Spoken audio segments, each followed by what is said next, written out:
미국의 어느 신사가 자기 정원에서 파티를 하면서 아주 맛있게 빵과 그리고 맥주, 기타 여러 음식을 내놓고 즐기고 있었습니다. 근데 한 인디언이 너무 배가 고파 지쳐 있을 때에 이 신사에게 찾아가서 나에게 좀 빵 좀 주시고 맥주 한 잔도 달라고 얘기했더니 단칼에 거절을 하는 거예요. 그래서 정말 물 한 모금도 얻어먹지 못하고 이렇게 가게 됐습니다. 근데 얼마 지나고 나서 이 미국 신사가 산으로 사냥을 갔습니다. 근데 길을 잃어버렸습니다. 하루 종일 헤매도 방향도 못 잡고 정말 죽을 지경이 됐어요. 근데 그때 마침 어느 인디언을 만나서 구사일생으로 살아납니다. 그의 집에 데려다가 후하게 그에게 먹이고 입히고 그 다음에 길을 안내해주고 이렇게 됐는데 나중에 정신을 차리고 보니까 얼마 전에 자기가 거절했던 그 인디언이었어요. 너무나 부끄러웠어요, 자기가. 그러면서 그 인디언이 하는 말이 정말 내가 당신이 나한테 한 대로 했다면 당신은 이미 길에서 죽었을 것이다. 그러니까 이 미국 신사가 얼마나 마음에 부끄러운지 그리고 자기가 잘못한 것을 느끼면서 정말 그 인디언과 친한 친구가 되어서 평생을 인디언을 도우면서 살았다고 하는 그런 이야기입니다. 한마디로 얘기하면 그 인디언의 사랑에 대한 보답을 또다시 이 유명한 신사는 갚으며 평생을 살게 됐다. 자기가 받은 사랑이 너무나 크기 때문에 그렇죠. 오늘 본문에도 자신의 거룩함을 사랑이라고 자부하는 사람이 등장합니다. 바리새인 시몬이라고 하는 사람인데 이 시몬은 예수님과 함께 식사하기를 청했습니다. 예수님이 그의 집에 갔습니다. 근데 집에 들어가서 얼마 있자마자 갑작스레 그 동네에서 죄인이라고 소문난 어느 여자가 정말 이 바리새인 시몬의 집에 예수님이 계신 그 방을 불쑥 찾아왔습니다. 그러면서 눈물을 흘리면서 예수님의 정말 그 발에 엎드려 울었습니다. 그리고 자기 머리털로 예수님의 발을 닦으면서 향유를 부었다. 이 죄인이라고 하는 여자는 한마디로 얘기하면 몸을 파는 여자였다. 이렇게 보면 될 것입니다.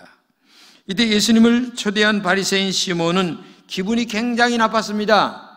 그러니 말로 얘기할 수도 없고 마음속으로 기분 나쁜 마음을 갖고 혼자 이렇게 얘기합니다. 마음속으로 예수가 정말 진짜 선지자라면 이 여자를 가만둘렀을 리가 없다. 이 여자가 죄인인 것을 알 것이 아닌가라는 마음에 생각을 하면서 혼자 속으로 쭝얼거리게 됐습니다. 시몬의 마음을 아신 예수님이 시몬을 부르고 이렇게 얘기합니다. 시몬 씨, 어떤 사람이 두 사람에게 돈을 빌렸습니다. 한 사람에게는 5천만 원, 다른 한 사람에게는 500만 원인데 두 사람이 갚을 길이 없었어요. 그래서 이 돈 빌려준 사람이 도저히 갚을 길이 없는 그 둘에게 똑같이 탕감을 해줬습니다. 없는 것으로 해줬습니다. 영수증도 찢어버렸습니다. 그러면 누가 더 돈 빌려준 사람을 사랑할까요? 라고 질문을 했습니다. 너무나 지극히 상식적인 질문이죠. 시몬이 대답을 합니다. 당연히 더 많은 5천만 원을 탕감받은 사람이겠죠. 그러자 예수님이 이렇게 말합니다. 많이 용서받은 사람은 많이 사랑하고 적게 용서받은 사람은 적게 사랑한다. 이것이 본문의 내용입니다. 그러니까 비율만큼 사랑한다는 얘기입니다. 1억 용서받은 사람은 1억 용서받은 마음의 감격이 더 크다는 얘기고 100만 원 용서받은 사람은 100만 원어치만 마음의 느낌으로 표시가 된다는 얘기입니다. 근데 저 본문을 조용히 묵상해 보면 바리새인 시몬과 죄인인 여자와 비교되고 있다고 하는 사실을 우리가 알 수가 있습니다. 근데 중요한 것은 비교하는 기준이 다르다는 것입니다. 바리새인 시몬이 사람을 비교하는 기준인데, 시몬은 얼마나 의로운 삶을 살고 있느냐라고 하는 기준을 가지고 비교하고 있다는 얘기입니다. 본문 36절입니다. 한 바리새인이 예수께 자기와 함께 잡수시기를 청하였다. 네, 한 바리새인이라고 얘기합니다. 근데 이 바리새인이라고 하는 말은 분리된 자들, 이런 뜻입니다. 그래서 분리하여 거룩한 삶은 사람이다 라는 뜻입니다. 예수님을 존경하는 마음으로 자신의 집에 바리새인 시몬은 예수님을 초청했습니다. 당시에 사람을 집으로 초대하는 것은 경건한 사람, 즉 분리된 사람, 나는 너보다 낫다라고 하는 삶을 살아간다라고 하는 이 바리새인들과 같은 사람들이 초대하여 식사 한 끼 대접하는 그런 문화가 있었던 것 같아요. 반면에 이 여인은 죄인입니다. 바리새인 시몬과 죄인인 여인 사이에 큰 차이점이 있습니다. 시몬은 거룩한 삶을 살고 있습니다. 여인은 죄인이라고 하는 소문을 듣고 있는 그런 차이가 있는, 엄청난 차이가 있는 그런 여인과 바리새인 시몬이었습니다. 이와 같이 사람을 비교하는 데 있어서 누가 더 의로운가, 의로운 삶을 살고 있는가라고 하는 그것을 기준으로 삼고 있었다는 얘기죠. 이 바리새인 시몬의 심성과 그리고 믿음과 신앙의 모습이 바로 이러한 누가 더 의로운 삶인가 라는 기준이죠. 그러나 예수님이 비교하는 기준은 달랐어요. 바리새인 시몬은 예수님을 자신의 집에 초대해 함께 식사를 대접할 정도의 사랑을 표현했습니다. 그러나 죄인인 여자가 예수님을 향한 사랑을 어떻게 표현했는지 본문이 이렇게 기록합니다. 38절입니다. 예수의 뒤로 그 발 곁에 서서 울며 눈물로 그 발을 적시고 자기 머리털로 닦고 그 발에 입 맞추고 향유를 부으니. 죄인인 여인은 눈물로 예수님의 발을 적십니다. 자신의 머리털로 예수님의 발을 닦습니다. 발에 입을 맞추고 향유를 부었습니다. 이러한 여인의 모습은 경건과는 거리가 멀었습니다. 그러나 이것은 예수님을 향한 여인의 마음이었습니다. 자신의 모든 것을 드리는 뜨거운 사랑을 예수님께 드렸다는 얘기입니다. 이런 일을 보시는 예수님의 마음이에요. 예수님이 보시는 관점은 누가 외형적으로도 거룩한 삶을 살아가고 있느냐라는 것이 아닙니다. 예수님이 보시는 관점은 누가 더 뜨겁게 사랑하는가라는 것에 관점이 있다는 것입니다. 바리새인 시몬은 외형적으로 누가 더 거룩한가를 기준으로 사람들을 평가하는 사람이었습니다. 그러나 예수님은 누가 예수님을 더 사랑하는가를 기준으로 사람을 평가했습니다. 예수님은 지금도 마찬가지입니다. 오직 예수님을 사랑하는 것으로 우리를 보고 계신다는 겁니다. 거룩한 삶, 외형적으로 거룩한 삶을 살아가는 그것이 기준이 아니라 정말 예수님을, 하나님을, 성령님을, 교회를 누가 더 사랑하는가 라는 것이 기준이라는 얘기입니다. 예수님은 누가 더 사랑하는가를 중요한 기준으로 삼은 이유에 대하여 하나의 이야기를 들려주십니다. 41절입니다. 이르시되 빚주는 사람에게 빚진 자가 둘이 있어 하나는 500데나리온을 졌고 하나는 50데나리온을 졌는데 갚을 것이 없으므로 둘 다 탕감하여 주었으니 둘 중에 누가 그를 더 사랑하겠느냐. 자, 5천만 원 빚진 사람이나 500만 원을 빚진 사람도 돈을 갚을 수 없었어요. 응? 아무리 애를 써도 이자도 내지 못합니다. 점점 더 돈만 늘어날 뿐입니다. 이것을 돈을 빌려준 사람이 알았어요. 아, 갚을 능력이 없구나. 아무리 기다려도 없다. 차라리 돈을 탕감해 주는 것이 낫겠다. 그래서 과감하게 그 돈을 없는 것으로 얘기하면서 불러다 놓고 보는 앞에서 영수증을 찢어버려보고 말았다는 얘기죠. 이 이야기를 하신 후에 바리새인 시몬에게 질문을 하여 갚을 것이 없어서 둘 다 탕감하여 주었다. 둘 중에 누가 그를 더 사랑하겠느냐? 질문을 합니다. 이 말은 누가 더 고마워하겠느냐라는 말이 아닙니다. 누가 빛을 탕감하여 준 사람을 더 사랑하느냐라는 얘기입니다. 이 말씀의 핵심은 주님을 향한 사랑의 마음을 말하는 겁니다. 주님 사랑은 주님이 베풀어 주신 은혜를 누리는 깊이와 비례한다고 하는 얘기입니다. 예수님께서 말씀하십니다. 47절입니다. 그의 많은 죄가 사하여졌도다. 이는 그의 사랑함이 많음이라. 사함을 받은 일이 적은 자는 적게 사랑하느니라. 그러니까 사랑함이 많음이라고 하는 말은 사랑할 수밖에 없는 탕감받은 은혜가 크다는 거예요. 느낀다는 거예요. 마음속에. 그러니까 5천만 원어치의 무게감을 가슴속에 사랑으로 느끼고 있고 500만 원어치의 느낌을 느끼는 사람도 있다는 겁니다. 다른 말로 얘기하면 우리가 주님을 많이 사랑하려면 많은 죄를 용서받았다는 죄에 대한 자기 인식이 있어야 된다. 자기 자신을 큰 죄인으로 생각하는 사람은 많은 죄를 용서받았다고 생각하는 사람입니다. 교회 나와 기도할 때마다 정말 할 수 없는 죄인입니다. 나는 죄인 중에 괴수입니다. 이런 죄인을 십자가 보혈로 용서해 주신 은혜가 너무너무 커서 눈물이 날 지경입니다.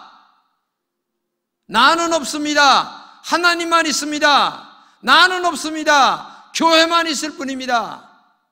그리고 오직 하나님의 뜻만이 나를 지배할 뿐입니다. 이것이 이 여인이라고 하는 죄인의 마음을 지배하는 신앙적 자세였어요. 신앙적 자세. 반면에 자기 자신이 의롭다고 생각하는 사람은 용서받은 죄가 적다든지 아니면 없다든지 나는 그냥 교회 내가 나오고 싶어서 나올 뿐입니다 라고 생각을 한다는 거죠. 여러분은 얼마나 큰 죄인으로 지금 이 자리에 앉아 계십니까? 정말 큰 죄인이라고 생각한다면 오늘 저의 설교가 은혜가 되어야 됩니다. 은혜가 안 된다면 아직도 나는 시몬처럼 겉과 속이 전혀 다른 이중적 신앙으로 하나님 앞에 신앙생활을 하고 있을 뿐입니다. 본문의 바리새인 시몬은 왜 예수님을 식사 한 끼 대접하는 정도로 사랑했을까요? 그 이유는 단순합니다. 주님의 죄 용서의 풍성한 은혜를 알지 못했습니다. 누리지 못했기 때문에 그렇습니다. 겉으로는 거룩한 모습을 보였지만은 하지만 죄를 용서받은 은혜는 크게 느껴지지 않았어요. 그러다 보니까 자기 의가 강했습니다. 내가 훨씬 더 내 마음속에 주님의 사랑보다 크게 자리 잡고 있었어요. 죄를 용서받은 은혜가 적었다는 얘기입니다. 외형적인 의로움만이 그에게 있었을 뿐입니다. 반면에 죄를 지은 이 여자는 누가 보아도 죄인입니다. 자기가 보아도 죄인입니다. 다른 사람이 보아도 죄인입니다. 이 여인의 마음에는 자신이 큰 죄를 용서하시는 예수님의 은혜가 충만했습니다. 그래서 눈물이 났습니다. 향유를 부었습니다. 여러분, 그토록 오랫동안 신앙생활했는데 아직도 향유를 부을 정도의 신앙이 아니라면 여러분은 어쩌면 바리새인 시몬과 같은 신앙생활을 하고 있을지도 모릅니다. 오늘 우리는 주님을 사랑한다고 고백합니다. 그런데 주님을 향한 뜨거운 사랑은 없습니다. 적당한 사랑만 보여줄 뿐입니다. 바리새인 시몬과 같이 식사 한 끼 대접하는 정도의 사랑만 우리가 주님께 하고 있을 뿐이란 얘기입니다. 그 이유는 예수님에 대한 지식이 부족해서가 아닙니다. 말씀을 읽지 않아서 그런 것도 아닙니다. 신앙생활을 짧게 해서 그런 것도 아닙니다. 우리 마음에 내 죄가 얼마나 무겁고 큰가, 이 죄 때문에 지옥불에 들어가는데 하나님의 은혜로 말미암아 지옥불에 안 들어가게 하신 이 은혜가 너무 크다라고 하는 그 감격이 나를 지금도 엄청나게 지배하고 있기 때문에 그 감격과 은혜가 나를 완전한 은혜의 사람으로 지금도 바꿔놓고 있기 때문에 모든 것을 하나님의 은혜로 보는 영적인 시야가 열려 있다는 얘기죠. 이게 중요하다는 얘기입니다. 그 큰 죄를 십자가별로 용서받았다는 은혜가 적기 때문에 바리새인 시몬과 같은 한 끼 식사 정도 하는 것으로 만족하고 그것이 굉장한 하나님 앞에 충성하고 믿음으로 사는 것처럼 여기며 살아가는 신앙의 수준에서 머물러 있는 사람들이 오늘 교회 안에 많이 있습니다. 그래서 교회 사랑보다는 자기 의의가 훨씬 더 큽니다. 십자가의 은혜가 나를 지배한다라고 하는 마음보다는 내가 생각하는 생각이 훨씬 더 옳다 이렇게 생각할 때가 많이 있다는 것입니다. 그래서 예수님을 적당하게 사랑합니다. 교회 예배 정도 나오는 것으로 사랑합니다. 그리고 11조 정도 하는 것으로 사랑합니다. 외형적인 신앙생활을 하고 있을 뿐이란 얘기입니다. 그 내면의 세계에 이 마음 중심에 주님의 십자가의 은혜 때문에 너무나 감격스럽고 그 다음에 오늘도 말할 수 없는 죄인 중에 괴수임을 고백하며 오늘도 교회 나오는 이 자체가 얼마나 은혜스러운가를 마음속에 느껴보지 못하는 그런 신앙으로 신앙생활을 하고 있다는 얘기입니다. 바리새인 시몬은 예수님을 많이 사랑하는 것처럼 겉으로 보였습니다. 하지만 실제는 사랑하는 신용만 했을 뿐입니다. 그러나 죄를 지은 여인은 자신의 모든 것을 다 바치는 뜨거운 사랑을 했습니다. 이 모습을 보시면서 예수님이 여인에게 이렇게 선포하십니다. 48절 이하입니다. 이에 여자에게 이르시되 내 죄 사함을 받았느니라 하시니 함께 앉아있는 자들이 속으로 말하되 이가 누구이기에 죄도 사하는가 하더라. 예수께서 여자에게 이르시되 내 믿음이 너를 구원하였으니 평안히 가라 하시니라. 네, 예수님을 향한 뜨거운 여인의 사랑이 죄 많은 여인의 죄를 용서받았다는 얘기입니다. 그리고 구원으로 인도하시는 하나님의 은혜의 선포를 받습니다. 그러나 적당히 사랑했던 바리새인 시몬은 예수님의 베풀어 주시는 죄 용서의 깊이를 깨닫지 못합니다. 구원의 깊이도 헤아릴 수 없었습니다.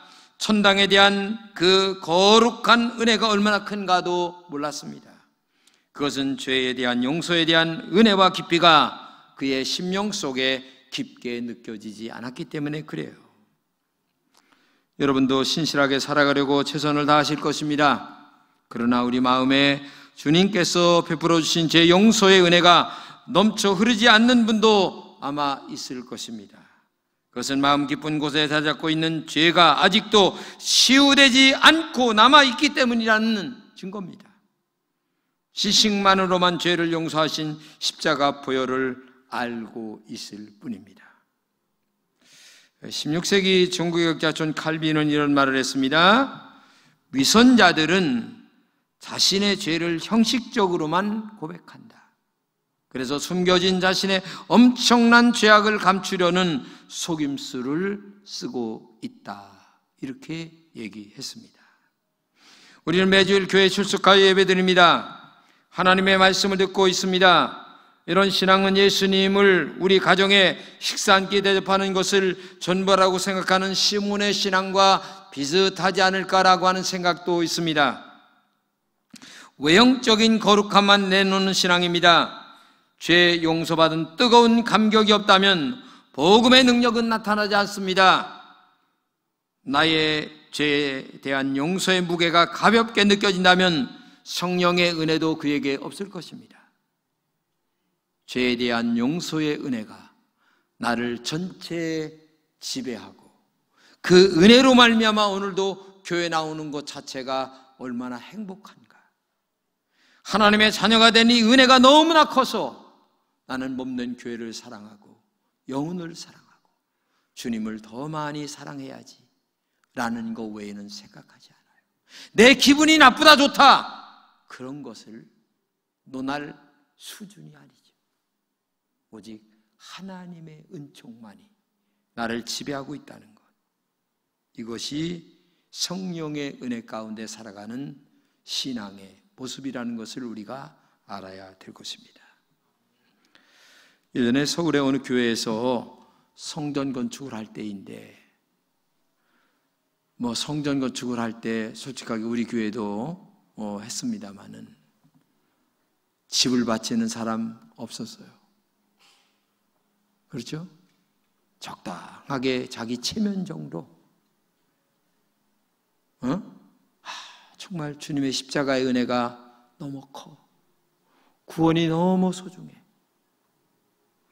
나는 정말 하나님 사랑하고 교회를 사랑해. 이런 마음으로 정말 하나님을 사랑하는 마음으로 신앙생활하는 사람 찾기가 힘들죠. 근데 그렇게 정말 광고를 했는데 교인들의 가슴은 냉랭했고 헌금하는 사람도 없어서 목사님은 정말 애가 닳고 있었어요. 근데 이때 하나님 앞에 제일 먼저 감동받은 사람이 있었는데 혼자 된 여인이었어요. 그것도 광주리 장사를 하면서 근근득시 살아가는 집 한 채 겨우 남편이 남겨놓고 먼저 천당에 간 그 혼자 된 여인이 있었어요. 근데 전 재산을 정리를 해서 이 여인이 목사님께 헌금을 가지고 왔습니다. 성전 건축하는데 전 재산을 드리기 위하여 왔습니다. 우리가 목사님이 깜짝 놀랐죠. 왜? 그 집사님의 형편과 처지를 너무나 잘하니까. 그래서 목사님이 이렇게 얘기합니다. 집사님, 전 재산을 다 바치면 어떻게 살아가려고 그래요? 안 됩니다. 받을 수 없습니다. 그러니까 이 여인이 또 얘기합니다. 목사님, 제가 하나님께 받은 은혜는 전 재산보다 더 큽니다. 내가 제 용서받은 은혜가 얼마나 큰 줄 아세요? 비교할 수 없는 이 은혜, 나는 이미 가슴에 느끼고 있고 하나님이 나를 그렇게 사랑하는 줄 나는 알아요 하면서 막무가내로 하나님 바친다고 하고서 놓고 간 거예요. 그러니 목사님의 입장이 얼마나 난감하겠어요. 근데 집으로 돌아가는데 너무 마음이 기쁜 거예요. 그냥 마음이 기뻐가지고 어떻게 할 길이 없어요. 그래서 그냥 룰루랄라 그냥 찬송을 부르고 할렐루야 아멘 하면서 혼자 미친 여자 마냥 막 찬양과 감사가 쏟아 나오는데 두 눈에서 눈물이 흐르는데 어떻게 할 길이 없는 거예요. 근데 그때 길목에서 어떤 아이가 하나가 쓰러져서 떼굴떼굴 둥그는 거예요. 아이고 죽겠다고 하면서 막 소리를 지르면서. 근데 그때 마음속에 하나님의 음성이 들려오는 거예요.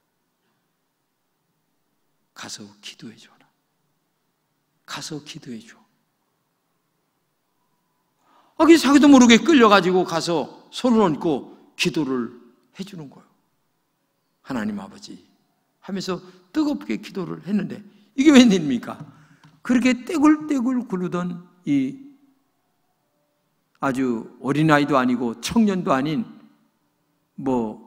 그런 아이가 금방 으시시 하면서 회복이 돼서 일어나는 거예요.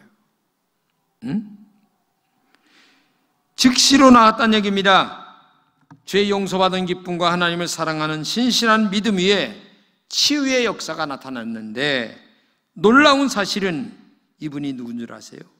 한국교회에 치유의 은사를 받고 수많은 사람들의 병마를 고쳐준 현신의 권사가 그때 만들어지게 된 거예요. 현신의 권사. 참 기가 막힌 일이죠. 하나님의 역사를 알 수가 없어요. 하나님을 그렇게 미치도록 뜨겁게 사랑했던 이 혼자 된 가난한 여인이 남편이 남겨두고 한 그 전 재산을 드렸는데 하나님께서는 이 여인에게 치유의 은사를 허락하셔서 한국교회 한 시대에 그렇게 엄청난 많은 사람들을 기도로 고쳐주는 그 여인이 되고 말았다는 얘기입니다. 이분이 얼마나 많은 사람을 치유했는가는 한국 교회 역사가 다 알고 있습니다. 우리가 주님을 사랑한다고 말합니다. 그러나 우리의 내면을 들여다보시면 주님에 대한 사랑이 식어가는 시대 속에서 형식적인 바리새인 시몬의 신앙처럼 살아가고 있다는 것을 우리는 고백하지 않을 수가 없어요. 주님의 뜻을 찾기보다는 나의 주장이 너무나 강합니다. 내 뜻이 관철이 안 되면 다른 것은 다 잘못되었다고 얘기합니다. 이게 현대 교인들의 얘기예요. 하나님의 뜻을 찾기보다는 상식선에서 예수를 믿는 거예요. 상식선에서 성경을 봐요. 상식으로 성경을 본다면 이해 안 되는 일이 너무 많아요. 왜? 성경은 상식을 초월한 역사들이 너무나 많으니까. 내 뜻이 관철이 안 되면 나 잘못되었다고 하는 이런 시대에 살고 있습니다. 본문에 죄인인 여인처럼 신실한 헌신도 없습니다. 죄를 용서받은 십자가 보혈의 첫사랑의 감격이 식어진 것은 언제인지도 몰라요. 그러나 우리 금천의 모든 성도들은 뜨겁게 주님을 사랑하는 믿음의 사람이 되어야 될 줄로 믿습니다. 우리의 모든 것을 다 드려서 주님을 사랑하기로 결단하는 은혜가 있어야 됩니다. 그것은 오직 하나입니다. 죄를 용서하던 은혜가 나를 100% 지배하는 영적 신앙이 오늘도 나에게 있어야 된다는 얘기예요. 이 은혜가 없이는 이 현실적으로 육신의 소욕을 쫓아가는 이 시대 속에서 어떻게 우리가 바른 신앙생활을 하며 성령의 은혜를 어떻게 체험하며 살아갈 수가 있겠어요? 아무것도 없어요. 아무것도 없어요. 그래서 십자가 보혈의 사랑으로 승리하시기를 축복합니다. 십자가 사랑으로 구원을 완성해가는 보혈의 사람, 성령의 사람, 말씀의 종, 주님을 더 사랑하는 우리 금천의 모든 성도들이 되시기를 진심으로 축복합니다. 기도합시다. 하나님 감사합니다. 우리 금천의 모든 성도들에게 정말 주님을 사랑하는 마음들이 가득하게 하여 주옵소서. 십자가 보혈의 은혜가 나를 지배하게 하여 주옵소서.